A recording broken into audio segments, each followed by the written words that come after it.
No one can keep a secret forever. Polly and Bob Devor are beacons of their community. They had quite a bit of money. They were living comfortably.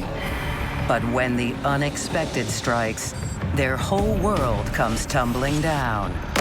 There was a lot going on there. There was gambling, there was drugs, there was sex, lots and lots of secrets. Nothing is off limits. That is disgusting. When love and lust shatter loyalty. The secrets that they were trying to keep hidden from everyone else got out one way or another. Soon, every dirty little secret will be revealed.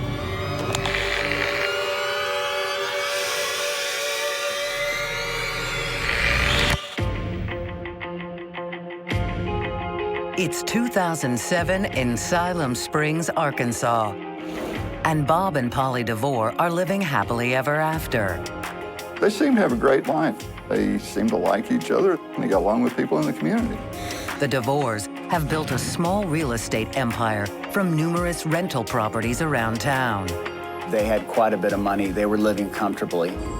Polly and Bob Devor were the envy of their community in Arkansas. They were a power couple. Both have been married before. Bob suffered through a divorce, and Polly's previous husband died. But the two soulmates have forged a loving relationship that has lasted more than 20 years. The marriage between Bob and Polly was a very happy relationship, very loving on both sides. Everything was going to go well. Their business was going to prosper, and life was going to go well.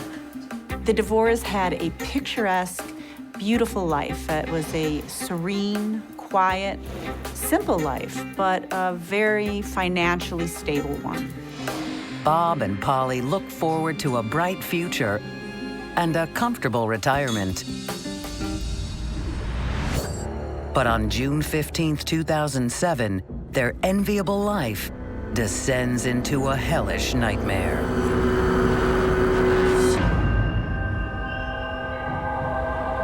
Polly? Bob returns from a business trip to a shocking sight. The house has been ransacked.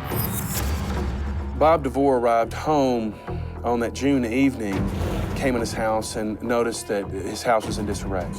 Close to 10 grand in cash is gone.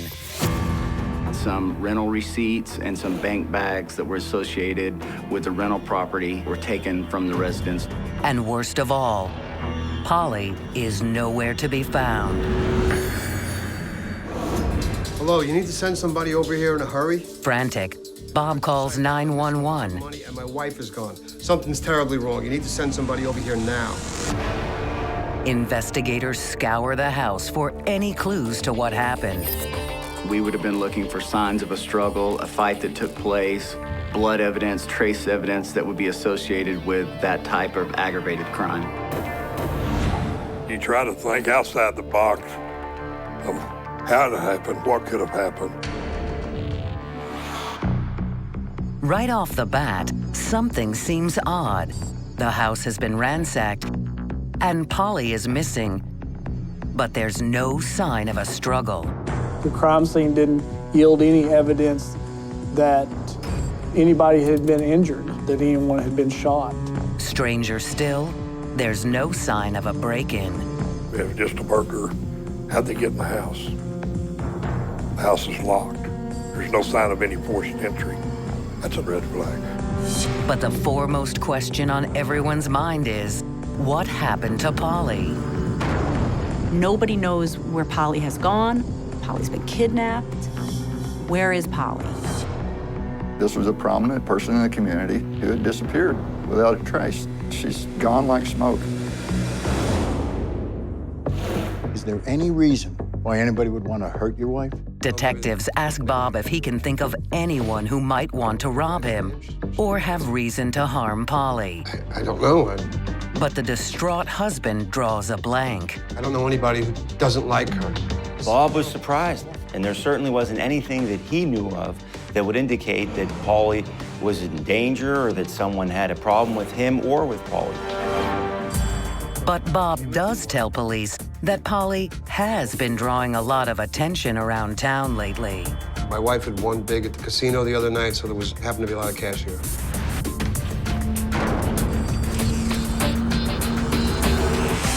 It seems his wife is an avid gambler, and she's been on a hot streak at the casino.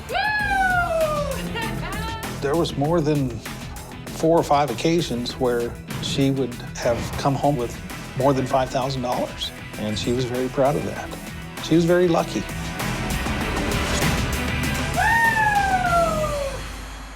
Maybe someone followed her home. I don't know. Bob wonders if someone could have taken note of Polly's winnings. Bob's first theory was that someone had followed Polly home from the casino after she won money. Someone could have abducted her in order to take the winnings that she had won from the casino. If someone had followed Polly home, the robber would have really hit the jackpot with the Devor's cash rental income. But police have no leads on who could have committed the crime, and the theory doesn't explain Polly's mysterious disappearance.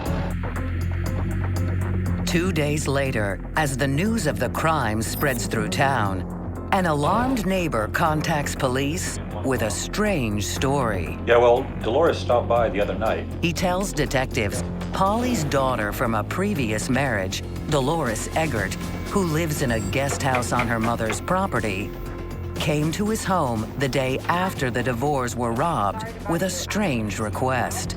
That's terrible. I was wondering if you could hold on to Bob's guns. Dolores had shown up at his property with some rifles and shotguns and had asked him to keep them. Just because I don't want the police to get the wrong idea. Her mother was missing, and she did not want Bob to get in trouble for the firearms. Dolores explained that Bob's not allowed to keep the guns himself due to an old weapons charge. Sure. Thank you so much. Thanks for understanding. It's an odd story. If Dolores knew her mother was missing, why hadn't she called police, or at least her stepfather? Investigators want to question Polly's daughter, but they can't find her. We did not know where she was at. We just knew we could not find her at her house or other places. Please give us a call as soon as you can. And she wouldn't answer our attempts to call in her phone.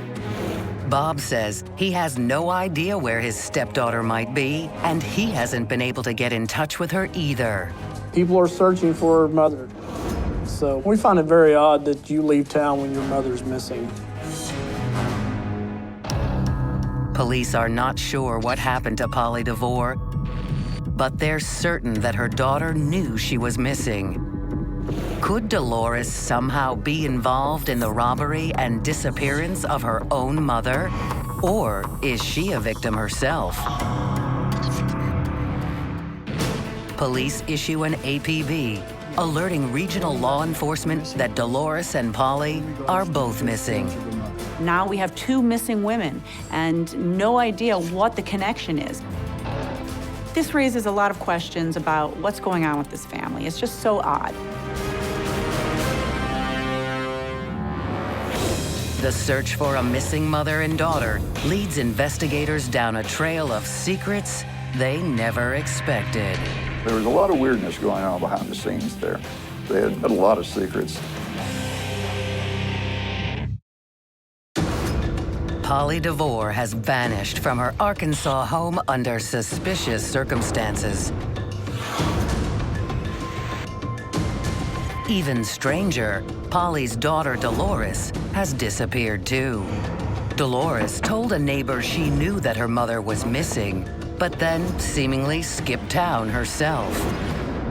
It seems clear to the investigators that there's some connection between the disappearances of Polly and Dolores. Could mother and daughter be together? Or could something more sinister be at play? There's a lot of different scenarios that have to play out here, and the police have to thoroughly examine each of those. Could Polly and Dolores have run off together? Could Polly and Dolores been the victims of crime themselves? Could Dolores in some way be responsible for Polly's disappearance? Investigators learn that, given the family history, there's some reason to believe that Dolores could be involved. Okay, Dolores, you have to get a job and you got to get out of my house. Mom and Dolores were known to have their set twos. They would argue and verbally fight. You're not gonna get a job dressed like a hooker. Thanks. I don't think their relationship was what you would say is storybook. It was always tense. I think you're immature. I think you're lazy. Get your life together and grow up. Things had been so volatile during Dolores's teenage years that Polly had sent her to live with her father in Texas. And during her time away, Dolores fell prey to drugs. Dolores Eckert had a shady past and was involved in her past with methamphetamine and other narcotics. She did have a lot of turmoil, and she had a lot of setbacks. If you fail, then you have to fall back and regroup. And she probably fell back and regrouped a lot. Police wonder if Dolores could have robbed and kidnapped her mother for drug money. That's ridiculous to think that Dolores would ever harm her mother. They were very close. Bob tells investigators that after years of estrangement, Polly took Dolores in and had been devoted to helping her get a new start in life. It was a great relationship. And Bob insists Dolores was grateful for the second chance. She had been working for my mom in the rental properties and on their property for whatever she could do. She was earning money that way. My mom would pay her for that. That would be one way of her supporting herself. Bob swears Dolores wouldn't hurt a soul, least of all her mother. Bob was adamant that Dolores could not in any way be involved in Polly's disappearance. He made that clear to the police. Their relationship was improving, and there was no way that Dolores was involved in Polly's disappearance. Is it possible, then, that mother and daughter ran off together? Detectives can't rule it out, but there are other scenarios that need to be considered, too. Like the possibility that Bob killed his wife. When someone turns up missing in any situation, the first place that the police are going to look is to the spouse. Do they have some reason, some motive to harm their husband or wife? Bob claims to have been out of town at the time of Polly's disappearance. Investigators painstakingly go through Bob's travel records and receipts, looking for any hint that he might be lying. But his alibi checks out. We were able to verify where Bob had been for the past 3 days, and so it was pretty easy to establish his timeline of where he was on what day at what time. Detectives wonder if there might be anyone else interested in harming Polly, or even Dolores. They begin digging deeper into the Devor's business dealings. And they discover that when it comes to business, Sweet Polly is known for being tough as nails. Her reputation was very fierce. I mean, you know, she was a landlord. Sean, you're home. Yeah, I'm home. Wow, it's the first time I haven't had to track you down. Oh, yeah. Yeah, so got some money for me? Pauline was a very rough lady. She was rough in the sense that she was known for it was her way or the highway.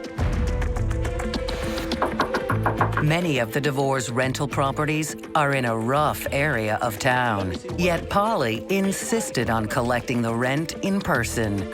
I don't have the rent right. Well, you need to pay me the rent or you can go. And she expected to get paid on time, in cash.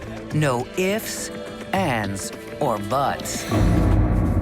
Polly always carried large sums of cash because she got paid in cash for rent on the apartments. She always had a bag of cash and receipts and things like that with her. Listen, can you give me a couple of days? No. I haven't been working. No, I will come back tomorrow with the sheriff and we will evict you. I have 6 more people waiting on this apartment, Marianne. I don't have time to play. Police know that landlord-tenant disputes can quickly escalate to violence. Do you have the money or not? Maybe the hard-nosed landlady pushed someone too far. While Polly was over collecting the rent fees from the rentals there in Siloam, may have been an altercation with one of their tenants. Had one of them followed her home and robbed her? She was constantly collecting money. That would have made her vulnerable for somebody who knew how the operation was put together. Mom could have fallen prey to almost any kind of a robbery. Somebody following her just for the cash that she carried.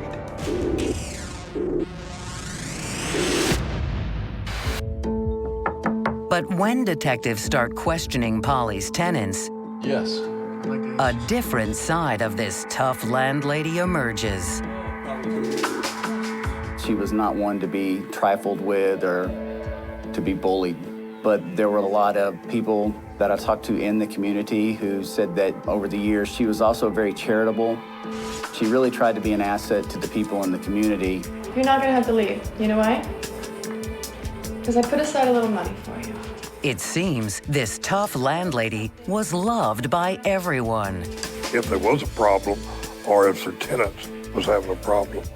She's pretty strict, but yet she still had a heart, and she would take and work with them and stuff like that. Most of the repairs. But some of the tenants tell police their landlady had become preoccupied lately. She spent a little time gambling.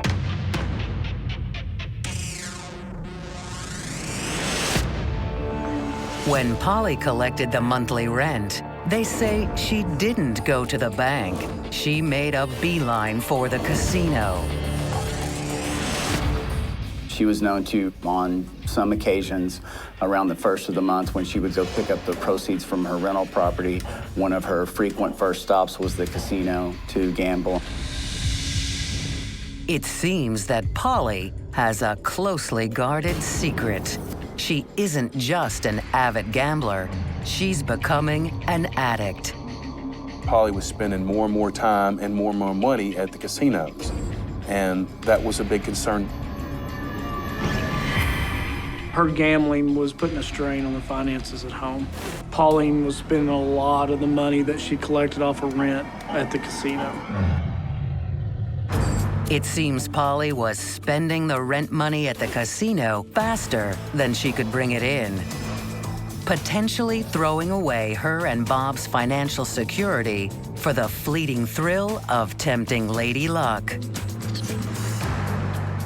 It did look like it was taking a bit of a hold on her. And we were concerned about that, but we were aware that she would be at the casino sometime during the day. That was a big concern that they had, that Polly was out spending all of Bob and Polly's money. How many husbands would sit idly by and watch their wives gamble away their future? You can't be gambling. You can't throw away our life savings. I didn't throw it away. It's just consider it a loan. Had Bob taken a drastic step to protect his bank account? I would say that Polly was starting to have a gambling problem. I think that Bob had gotten to a point where he saw it as a concern to his livelihood. The money that we've been saving up for our future, you've been gambling it away. This is our future. Bob and Polly were not young people. They couldn't afford to lose their nest egg now at this point in their life. Was this addiction, this compulsion, costing Bob money, that he might do something to stop it? A secret addiction reveals an unspeakable obsession. There was a lot going on there. There was gambling, there was drugs, there was sex, lots and lots of secrets, and I don't think anyone, including their closest neighbors, knew what was going on.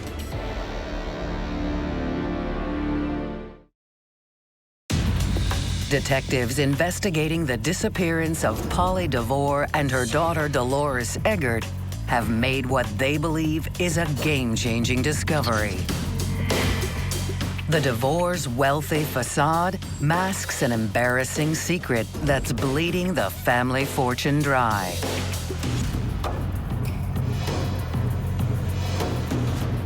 By all outward appearances, they were living comfortably. But when you take a closer look, what you found was that the money that they had been able to save over a number of years was slowly dwindling away due to her gambling addiction. The Devor's rental properties, their house, and their comfortable retirement are all now hanging by a thread. Most of their properties were, and their holdings was mortgaged pretty well to the hilt, and they were having some struggles financially. You can't be gambling. The money's going out faster than it's coming in. Certainly, Bob must have known that his wife's compulsive gambling was threatening their future. You're gonna win it back. Only the casino wins it back. Gambling addiction, like a drug addiction, is a strain on the family. Someone who has a gambling compulsion is using all the money they can get their hands on for that big score. In the beginning, Polly was able to hide that she was participating in gambling because she could cover it with the income that she was earning. But as time went on, it became clear that she couldn't necessarily cover her gambling debts. We were not able to develop the exact amount of money that Polly Devor had actually gambled away. But she was more than just an occasional frequent flyer at the casino. Addictions, you know. What are we supposed to do? We're in debt. We're behind. Could Bob's resentment have exploded into a violent rage?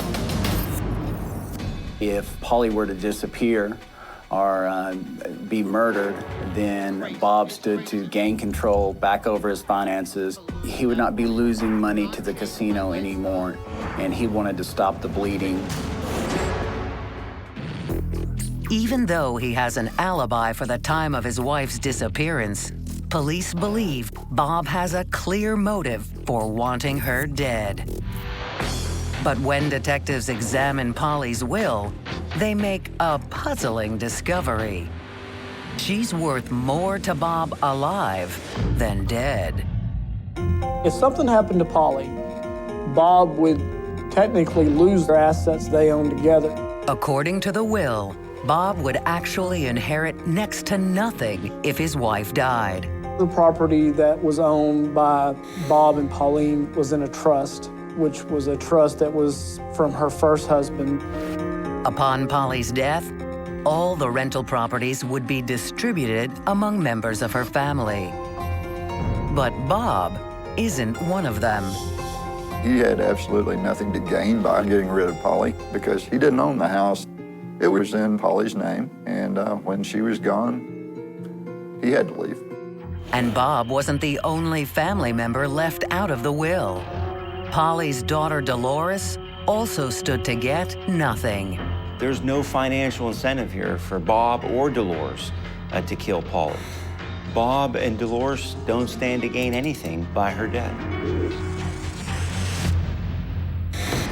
The investigation hits an impasse. Without a motive, detectives can't even determine if Polly and Dolores are dead or simply missing. There was a lot of frustration and anxiety ran high, and that you just want something to happen or take place so that you can move forward. The investigation seemed to be going nowhere. Just to hope that something would surface was very frustrating. It was terrible. It was very hard on the family.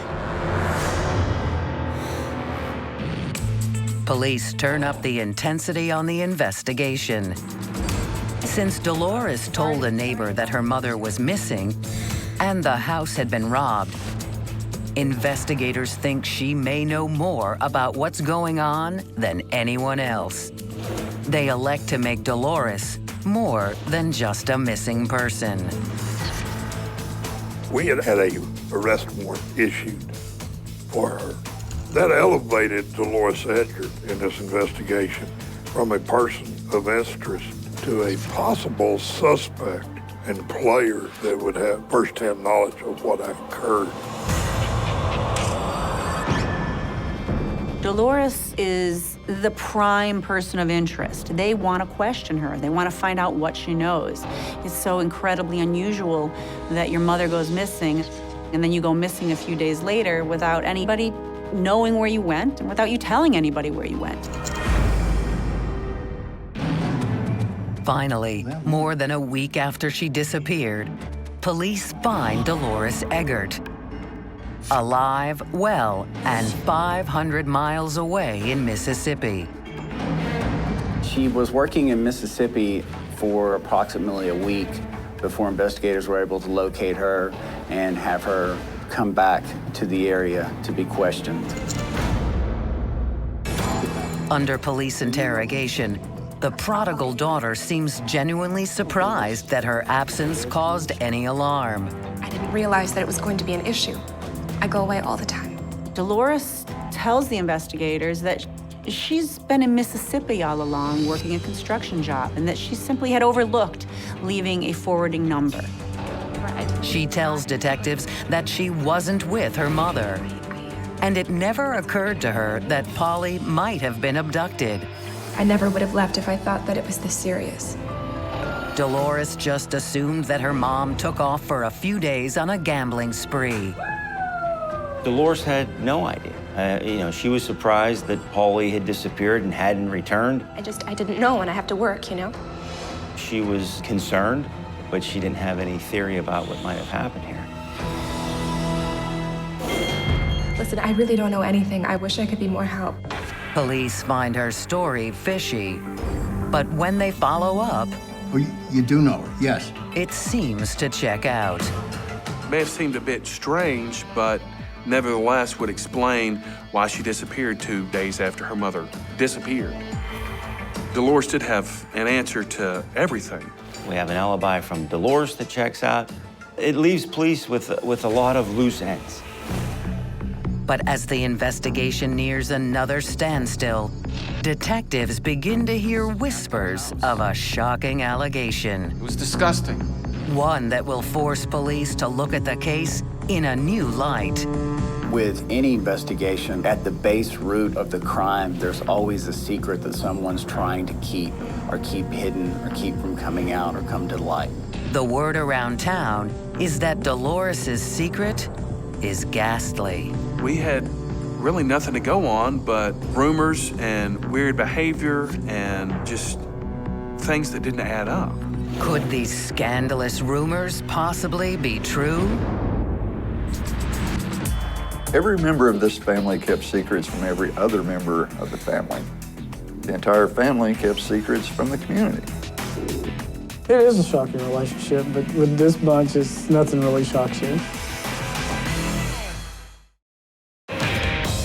Police searching for Polly Devor have heard disturbing rumors that may change the entire course of their investigation.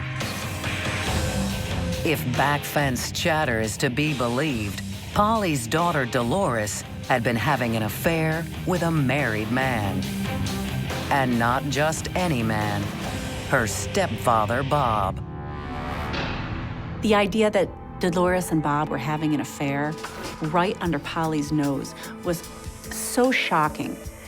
Nobody could even wrap their heads around the fact that Bob could be having an affair with his wife's daughter. Can these disturbing rumors even be true?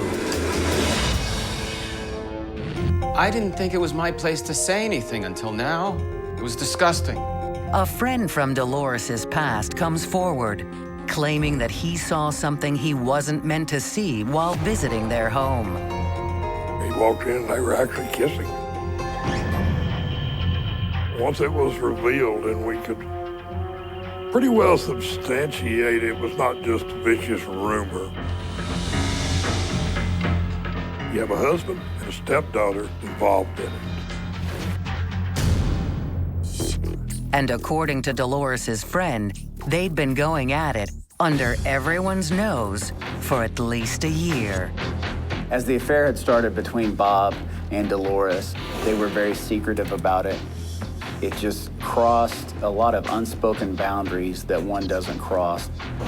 You have a lot of betrayal, not only between mother and daughter, but between a father figure and his stepdaughter. And there's just some things that may not necessarily be against the law, but they're just morally not right. Even though Bob and Dolores kept their affair under wraps, secrets have a way of getting out. Having sex with my daughter in my own bed? Never. That is disgusting. Never? Did Polly discover the affair and confront her husband or her daughter about this ultimate betrayal? I know you're sleeping with my husband. I would have to say that Polly suspected very strongly that her husband, Bob Devor, was having a relationship with his stepdaughter, Dolores Hager. I mean, seriously, if you were him, who would you choose? Pauline knew about the affair. I'm sure other people in town knew about the affair.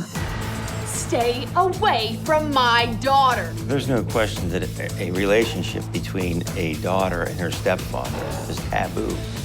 And it's not accepted in the community. It's not accepted among other family members. How many times have you been with my daughter? This is a grave concern for the police.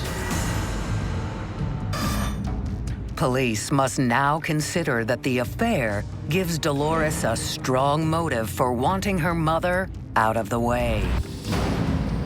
With Polly gone, Dolores would be free to take over her mom's life in every way.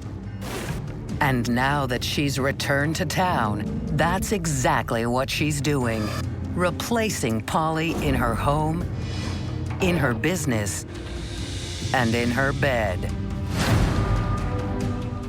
She wanted everything that her mother had. She wanted her husband. She wanted the privileges that went along with all of that. It's been 2 weeks since Polly Devor disappeared, and police don't have one lead on her whereabouts. Investigators have to face the possibility that the missing woman may be dead. If that's the case, a promising suspect in her murder could be her very own daughter. But how do you prove it? The problem we had with this entire case was we didn't have a body. And it's hard to arrest somebody for murder when you're not able to prove that a murder's been committed. And while suspicion grows by the day, detectives can't find a single shred of evidence to suggest that Dolores or anyone killed Polly. Whatever secrets she knows, she's not telling.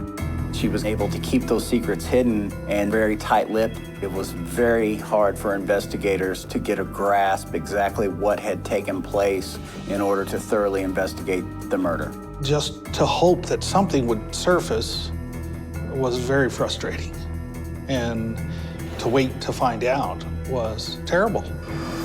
The investigation seemed to go on forever. But just as investigators are losing hope, they get a small break in the case. Police learn that Dolores has been keeping yet another dirty secret.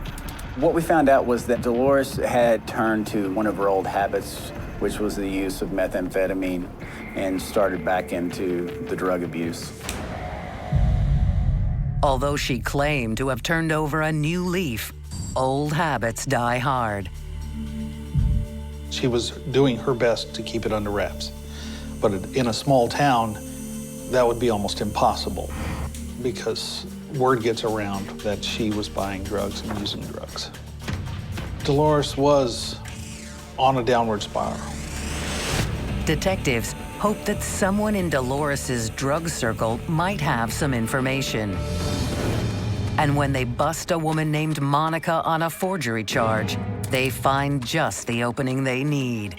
Dolores and Monica were best friends. They worked together, they did meth together, they hung out together. They'd probably known each other for 10 years. I told you I don't know anything. I don't know. Police press Monica for information on what may have happened to Polly Devor. Monica, we know you know more. She claims she doesn't know anything. I have no idea what you're talking about. I don't know. Dolores was good friends with Monica, and They did a lot of things together. Whether or not she had witnessed something, whether or not she was involved in something, they weren't absolutely sure, but they suspected that there was something that Monica knew. You gotta tell us. So police play hardball. Now look, we're gonna have immigration come over. If you don't tell us, we're prepared to have you deported. That gets her attention. Okay, I'll tell you everything. She finally agrees to talk, but only if she gets full immunity. I want a deal. Nothing happens to me. And why does Monica need immunity? Because she knows for a fact that Polly Devor is dead. Monica finally broke down and said, okay. And that's only after our prosecutor granted her full immunity. So it's kind of like making a deal with the devil, I guess. But sometimes you take what you can get. Talk. When Monica starts talking, all the shocking secrets behind Polly Devor's death will finally be revealed. There were a lot of dirty secrets in this case and a lot of secrets that people were willing to kill to keep covered up. Okay, I'll tell you everything. Detectives finally have what they believe is the missing link connecting Dolores Eggert to the murder of her mother, Polly Devor. There's no body, but Dolores' best friend Monica tells detectives that she knows Polly Devor is dead. She had to go. There was a problem that needed to be fixed. She says she knows because she watched Dolores shoot her mother. Dolores, please! And then helped her friend burn the body. She planned it all, and I helped her. That was the one thing that broke everything open in this case. Monica came in and told investigators not only what they already suspected or strongly believed, but she told them things that we didn't know. Dolores planned everything.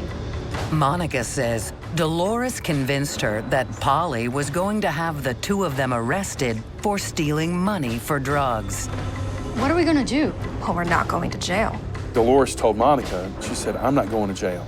I'm not going to prison. We're gonna have to do something about it. The young women then lured Polly to a remote part of the Devor's property. Hey, are you okay? Monica tells Polly that Dolores has been injured and needs help. Dolores, what's wrong? Dolores pulls a gun, and in a flash, it's over. They burn her body till it's almost completely gone. I guess you could call it overkill. Not just beating her mother, not just shooting her mother, but then setting the body on fire. After the murder, Dolores has one more task to cover her tracks. Dolores comes back with this idea that she's gonna make the house look ransacked to the police.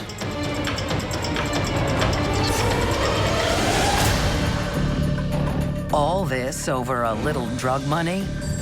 Investigators aren't convinced. We know you know more. What, they ask Monica, really drove Dolores to kill? Was it a crime of passion over Bob's affections, or something more? I think you're immature. I think you're lazy. No, I will not tolerate this anymore. Got it? Get your life together and grow up. I cannot believe that you have gone to this level. Monica explains the motive stretched back for decades. Dolores had to have had a lot of resentment toward her mother in order to kill her. You're controlling and you're manipulative. I can't take it anymore. I think it may have come from being sent away to relatives as a child. I don't think she ever got over that. Leave this house. Monica says Dolores' greatest secret was that she hated her mother. I've hated you my entire life. Don't do this! She believes Dolores tried to make herself look like the perfect reformed daughter just so she could win Polly's trust and play out her devious plan. The one thing that she knew she could do that would hurt her mother was if she had a sexual affair with her husband. I'm going to take everything that's important to you. After all the resentment and the anxiety that Dolores felt towards her mother, what she ultimately wanted to be was her mother, and she wanted to take her place. And by murdering her mother, she was able to step into her shoes, live in her house, sleep with her husband. I'm your mother. Shut up. This crime just further emphasized this hatred that Dolores had for her mother. Not only did she kill her, but she had to burn her body, completely obliterate any sign of Polly. But Dolores left enough behind for investigators to prove who it is. From that site that Monica had actually pointed out to us, we were able to recover evidence that matched Polly Devor's dental work. It's enough to make an ironclad case against Dolores Eggert. With Monica as state's witness, Dolores pleads guilty and is sentenced to 30 years for first-degree murder. Killing one's mother, having an affair with her husband. This is behavior that goes so outside the realm of socially acceptable conduct that most of us can't even comprehend what type of person is capable of doing this. But detectives are left with one unanswered question. What did Bob know about his wife's murder? We never could prove Bob conspired to kill Polly. He wasn't heartbroken that she was gone, that's for sure. Nevertheless, prosecutors do make a successful case against Bob on a lesser charge. Polly's husband is found guilty of hindering the investigation and sentenced to 10 years in prison. To investigators, it's the final irony. Bob Devor thought Dolores loved him. In looking at everything that happened between Bob and Dolores, it was apparent that Bob seemed to be infatuated and more emotionally attached to Dolores than Dolores was to Bob. I think Bob was in love. I don't think Dolores was in love. Dolores was into Bob for a much more sinister reason. Bob and Dolores' relationship was just a means by which Dolores could further manipulate him.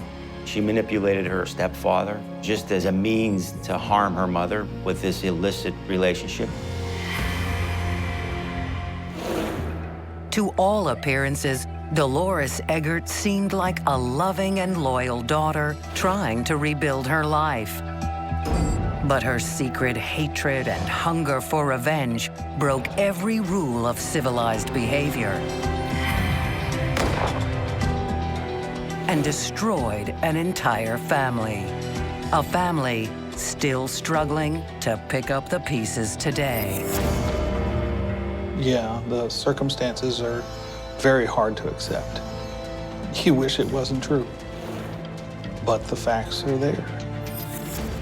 You have to accept them and go on. You can't let it stop your life. Of course, there's far too many people depending on you and me that we have to go on.